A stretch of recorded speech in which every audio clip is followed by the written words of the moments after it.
Quando consegui passar para a Faculdade Federal, no interior do Paraná, fiquei aliviado. O custo de vida era mais baixo, e minha mãe sempre dizia que ali eu teria mais paz. No começo, tudo foi corrido, mas eu dei sorte de conseguir um quarto num conjunto de casas que funcionava como uma república mista, dividida entre estudantes, professores e alguns ex-alunos. O ambiente era simples, mas vibrante. A cozinha era coletiva, os banheiros compartilhados, e todo mundo parecia viver bem com isso. A primeira semana foi um pouco estranha, porque eu ainda estava tentando me adaptar ao ritmo das pessoas e ao movimento da casa. Logo no primeiro domingo, enquanto eu preparava meu macarrão com salsicha, reparei em uma mulher parada no canto da cozinha. Ela não cozinhava, não comia e nem parecia esperar por alguém. Só estava ali, em silêncio, observando. Era uma figura esguia, de cabelos grisalhos amarrados de qualquer jeito, e uma blusa de lã surrada, mesmo fazendo calor. Tentei sorrir para quebrar o clima, mas ela não reagiu. Apenas desviou o olhar lentamente, como se eu não fosse importante o suficiente. Aquilo me causou um desconforto estranho, mas ainda tentei convencer a mim mesmo de que ela era só tímida ou esquisita. Com o passar dos dias, comecei a notar que ela aparecia em horários completamente aleatórios e sempre nas áreas comuns da casa.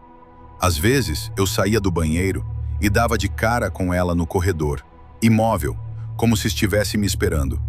Outras vezes, ela simplesmente ficava sentada na sala vazia, olhando pela janela, mesmo quando não havia nada para ver lá fora. Perguntei a alguns colegas se sabiam quem ela era, mas a resposta era sempre a mesma. Ela já estava aqui quando eu cheguei. Melhor nem tentar entender. Numa quarta-feira à noite, enquanto fazia um trabalho de história na minha escrivaninha, senti uma presença incômoda. Ao olhar pela janela do meu quarto, vi a mulher parada na rua, bem no meio da pista, olhando diretamente para mim. Não havia iluminação pública forte ali, mas a luz fraca da varanda foi suficiente para eu reconhecer seu rosto. Ela não piscava. Parecia uma estátua. Na tentativa de quebrar o clima, levantei a mão e acenei, com um sorriso nervoso. Foi aí que tudo desandou. No momento em que a cumprimentei, ela saltitou no mesmo lugar, como uma criança animada, e correu em direção à casa ao lado. Meu estômago revirou. Não só ela estava me olhando, mas agora sabia exatamente em qual quarto eu dormia. Fechei a janela com força e travei a porta. Meu coração batia no pescoço. O que antes parecia só estranho, agora estava assumindo um tom sinistro. Eu sentia que algo estava muito errado com aquela mulher. Naquela mesma noite, decidi perguntar de novo aos moradores sobre ela. Um dos veteranos, que morava na casa ao lado, disse que ela era parente de alguém ligado à faculdade, talvez irmã de um ex-professor, mas ninguém sabia ao certo. Alguns diziam que ela morava ali havia anos e que o gerente do imóvel evitava falar sobre ela. A única coisa em comum nos relatos era a recomendação de sempre. Ignora, não tenta entender, só finge que ela não existe. Aquilo me incomodava. Como alguém podia simplesmente viver ali, agido daquela forma, e todo mundo achar isso normal? As coisas começaram a sair do controle quando ela passou a aparecer dentro da nossa casa durante a madrugada. Uma vez, acordei com vontade de beber água, e ao sair do quarto, dei de cara com ela no corredor. Estava parada em frente à minha porta, como se estivesse prestes a bater. Levei um susto tão grande que derrubei o copo da minha mão. Ela não se moveu, apenas virou-se lentamente e caminhou até a escada, desaparecendo no escuro, como se nada tivesse acontecido. Aquela noite, não preguei o olho. A gota d'água veio poucos dias depois. Perdi minha chave do quarto, o que me deixou inquieto. Eu era um dos únicos que trancava a porta por precaução. A casa era antiga, os quartos tinham trincos individuais, herança de quando o local funcionava como uma pousada décadas atrás.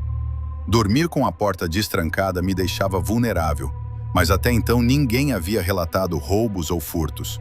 Resolvi dormir com uma cadeira encostada na maçaneta, só por precaução. E foi justamente naquela noite que tudo aconteceu. Acordei no meio da noite com um barulho abafado vindo do armário.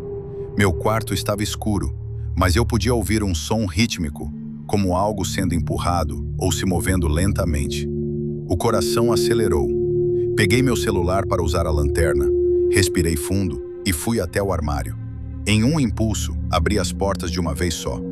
O que vi me fez gritar como nunca antes na vida. A mulher estava lá dentro, agachada, com um dos meus cintos enrolado no pescoço e uma faca de cozinha na mão. Ela pulou sobre mim. Foi tudo muito rápido. Eu a empurrei com todas as forças. O cinto se soltou e a faca caiu no chão.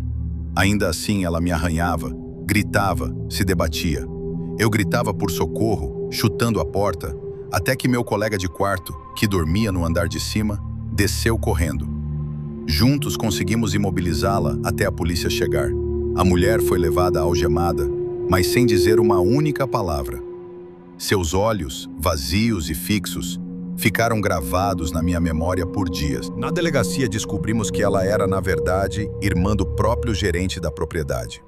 Ele a mantinha escondida num dos quartos vazios, como forma de protegê-la dos hospitais psiquiátricos, já que ela sofria de graves distúrbios mentais. Nenhum de nós fazia ideia do que estava acontecendo de verdade. O gerente foi preso por negligência e por esconder alguém em condição de risco. Eu ainda tenho pesadelos com aquela noite, com a faca, com os olhos dela. O que mais me assusta olhando para trás é perceber o quanto as pessoas preferem ignorar o absurdo quando ele não as atinge diretamente. Aquela mulher circulava entre nós como um fantasma. Todos sabiam, mas ninguém queria mexer com o problema. E talvez eu também não teria feito nada se ela não tivesse escolhido a mim. Nunca soube por que foi comigo, mas sinto, até hoje, que algo nela me conhecia, como se me observasse há mais tempo do que eu podia imaginar. Passei a dormir com a porta trancada, mesmo depois que ela foi embora. A sensação de estar sendo observado não foi embora com ela. Às vezes sinto que ela deixou alguma coisa para trás, uma sombra, uma energia. Não sei explicar. O quarto parece diferente, mais frio, como se ainda abrigasse algo que não pertence a este mundo. O silêncio ali dentro não é confortável, é denso, como o de alguém que ainda espera, imóvel, dentro de um armário. Meu nome é Benjamin e sempre fui do tipo tranquilo, aposentado, vivendo em um bairro calmo com minha esposa, numa casa de 2 andares que vimos ser construída com o passar dos anos. Gostávamos de sentar na varanda, tomar café e observar o movimento quase inexistente da nossa rua. Por isso, foi quase emocionante quando finalmente alguém se mudou para a casa vazia em frente à nossa. Era um rapaz jovem, de boa aparência, que dirigia um carro caro e se vestia como se fosse executivo. Parecia um bom vizinho, educado e simpático, daqueles que a gente sente orgulho de ter por perto. Ele se apresentou como Queen. Disse que trabalhava com produção de conteúdo na internet, coisa de jovem, que confesso que não entendi muito bem. Apesar da idade, era respeitoso e logo se deu bem comigo. Conversávamos sobre futebol, política e até sobre investimentos. Minha esposa o achou simpático, embora tivesse receio de que aquele estilo de vida chamativo pudesse atrair o tipo errado de gente. Mas para mim, era só um rapaz bem-sucedido tentando viver sua vida em paz. Com o tempo, comecei a perceber que uma moça, loira, de carro branco, aparecia com frequência na casa dele. Achei que fosse namorada. Ela era bonita, jovem, mas vestia-se de forma provocativa demais para o meu gosto. Aparentemente tinha uma cópia da chave, já que entrava mesmo quando ele não estava em casa. No começo, achei estranho, mas logo pensei, jovens têm seus jeitos. Não era da minha conta. Até que um dia, os vi discutindo. Gritavam no meio da rua. Ela gesticulava de forma agressiva e parecia prestes a bater nele. Depois daquele dia, as visitas da moça ficaram mais frequentes e mais esquisitas. Ela ia à casa mesmo sem ele estar presente. A porta se abria sozinha e ela passava horas lá dentro. Quando contei isso à minha esposa, ela ficou preocupada, mas me pediu para não me meter. Disse que não devíamos nos envolver nos problemas dos outros. Eu concordei. Mas tudo mudou numa noite em que fomos acordados por sirenes e luzes azuis piscando pela janela. Saí correndo, como muitos vizinhos. A cena parecia coisa de filme. A polícia estava na porta da casa de Quinn. Havia ambulâncias, viaturas e oficiais entrando e saindo. Vimos a moça sendo levada algemada, com uma expressão fria e vazia no rosto. Quinn, por sua vez, saiu numa maca, sangrando, com o rosto inchado e machucado. Eu travei. Aquela garota havia feito aquilo? Minha esposa chorou. Ficamos em choque. Ficamos dias sem conseguir dormir direito. A moça se chamava Ellie. Segundo Quinn, ela havia começado o relacionamento de forma tranquila, mas aos poucos passou a exigir cada vez mais. Presentes, jantares caros, viagens. Quando ele começou a dizer não, ela surtou. Ficou possessiva, ciumenta e obcecada. Até aí, parecia apenas mais um caso de relacionamento tóxico. O problema é que ela havia feito algo pior. Roubado uma chave reserva da casa, clonado e instalado câmeras escondidas em vários cômodos. Quinn estava sendo vigiado o tempo inteiro, sem saber. As brigas se intensificaram. Quando ele tentou terminar, ela se recusou. Disse que não aceitaria o fim e que sabia de tudo. Foi só então que ele começou a desconfiar que algo mais estava acontecendo. Ela havia ativado o compartilhamento de localização do celular dele e sabia exatamente onde ele estava a qualquer hora do dia. Cada passo dele era monitorado, cada mensagem, cada ligação. Ellie usava essas informações para aparecer de surpresa, muitas vezes fingindo coincidência. Mas nada era coincidência. Na noite do ataque, Quinn havia saído com amigos e, ao voltar, foi surpreendido por ela dentro da casa. Ela não gritou, não bateu boca, apenas esperou ele entrar no quarto e então o atacou com uma faca. Foi um golpe só, mas suficiente para causar um sangramento grave. Ele conseguiu se defender, mesmo ferido, e a imobilizou até a chegada da polícia. Ellie não ofereceu resistência à prisão, como se já soubesse que o desfecho seria aquele. Ela confessou tudo no interrogatório, o que facilitou o trabalho das autoridades. Ainda assim, Quinn não conseguia dormir. Estava abalado, traumatizado. Ele contou que se tivesse chego 5 minutos mais tarde, naquela noite, poderia ter sido morto. A polícia encontrou câmeras escondidas em tomadas, luminárias e até em pequenos objetos decorativos. Tudo ligado via Wi-Fi, com sistema de gravação automático. Descobrir que estava sendo vigiado havia meses foi quase tão doloroso quanto o ataque físico. Ele não conseguia mais confiar em ninguém. Começou a evitar visitas, cancelar compromissos, se isolar. 2 semanas depois, Quinn se mudou. Disse que não conseguia mais viver naquela casa, pois sentia que ela ainda estava ali, de alguma forma. Não fisicamente, mas como uma presença, uma memória perturbadora. Ele se despediu de mim e da minha esposa com um abraço apertado e lágrimas nos olhos.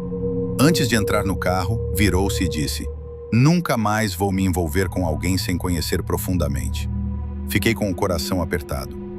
Aquele rapaz alegre e confiante havia sido transformado em alguém desconfiado e quebrado. A casa ficou vazia por um tempo. Os vizinhos cochichavam, mas ninguém comentava abertamente. Era como se todos quisessem esquecer o que havia acontecido. Eu, por outro lado, comecei a refletir sobre o quanto ignoramos os sinais. Eu mesmo vi Ellie entrando na casa tantas vezes, mesmo na ausência dele, e nunca achei que aquilo pudesse ser perigoso. Minha esposa também se culpava por não ter prestado atenção ao instinto que a incomodava desde o começo. Hoje em dia, a casa foi alugada por outra família, um casal com 2 filhos pequenos, que nada sabem sobre o que aconteceu ali antes. Desejo apenas que vivam em paz e que nunca tenham que enfrentar algo tão sombrio quanto aquilo. Mas, sempre que olho para aquela varanda, ainda lembro do sangue na camisa de Quinn e do olhar vazio de Ellie ao ser levada pela polícia. Aquilo não vai desaparecer da minha memória tão cedo. Passei a ser mais atento aos meus instintos e principalmente às pessoas.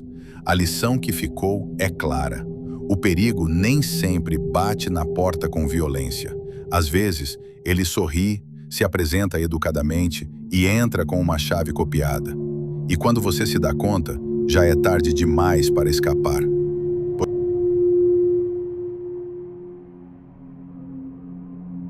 Me mudei para aquele bairro buscando paz. Depois de anos trabalhando em ambientes caóticos e dividindo apartamentos minúsculos com colegas barulhentos, tudo o que eu queria era silêncio e espaço. A casa que comprei era modesta, mas confortável. E o que mais me atraiu foi o fato de que os imóveis ali eram bem espaçados.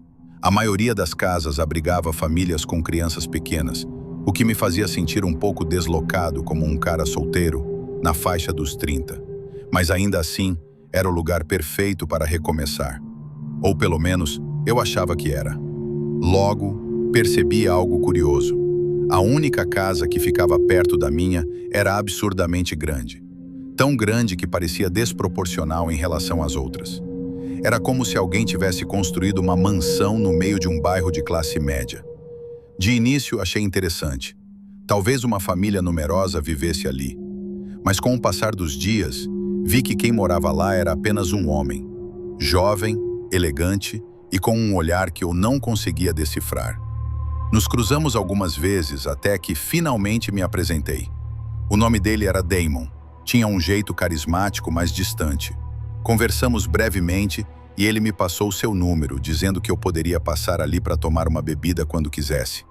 Achei o convite simpático, mas também notei uma leve hesitação quando ele olhou para dentro da própria casa antes de se despedir. Não dei muita importância. Talvez estivesse apenas cansado. Voltei para casa e segui com minha rotina, mas algo nele continuava martelando na minha cabeça. Damon era um fantasma. Nunca saía, nunca recebia visitas, não pedia delivery, não cortava a grama, não colocava o lixo para fora. Seu carro estava sempre estacionado no mesmo lugar. E mesmo assim, a casa parecia habitada. Luzes acesas em horários diferentes, janelas abertas e fechadas. Como o trabalho de casa e meu escritório fica no terceiro andar, acabei observando mais do que deveria. Não por fofoca, era só instinto. Algo não fazia sentido naquele lugar. Era como se houvesse movimento demais para alguém tão ausente. Certa noite acordei com um barulho alto, vindo da casa ao lado. Eram risadas, música, sons de festa. Olhei pela janela e vi vários carros parados em frente à casa de Damon.